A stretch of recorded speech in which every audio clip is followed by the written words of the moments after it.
Magandang umaga mga ka-retire. So, nahuli ako ng pakain dyan kanina, mga 7:30 na ako nakapakain. So yan, naghihintay na sila sa akin.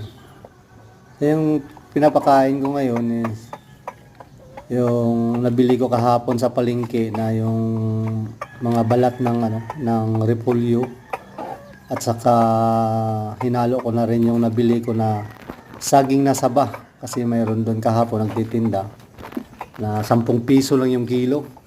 So yung mga malapit na siya mabulok, so maganda din po siya sa ihalo sa pagkain natin. So kunting feeds lang at saka ganyan, goods na. So hindi pwede na puro feeds lang yung ipapakain natin dyan sa kanila, kasi mamulubi tayo dyan. So kailangan maghanap tayo ng alternatibo na makakatipid tayo kahit papano.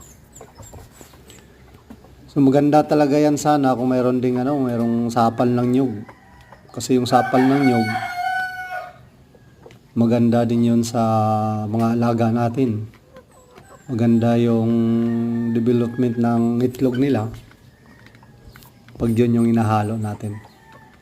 Kahit na yung napiga na siya, hindi pa naman lahat napiga yun kasi mayroon pa namang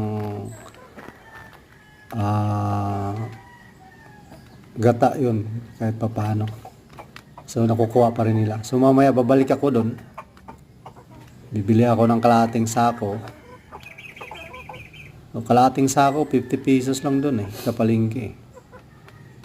So yan takaw na takaw sila. Mamaya hurot yan. So dito sa kabila hindi pa gaano. So yun lang kailangan natin maghanap ng paraan para maiwasan natin yung gumastos tayo ng malaki. Maganda naman yung magiging resulta. So dyan tayo. Konti lang yung feeds na ihalo natin. Saka yung mga gulay-gulay sa palengke, okay na ka. So yan, mamaya balikan ko yan. Ubos talaga yan, malinis yan yung pakainan nila. Tingnan mo yung mukha nila talagang yun nag-umpisa ng kain yung sa kabila. So nilagay ko kasi sa loob, pinasok ko na kasi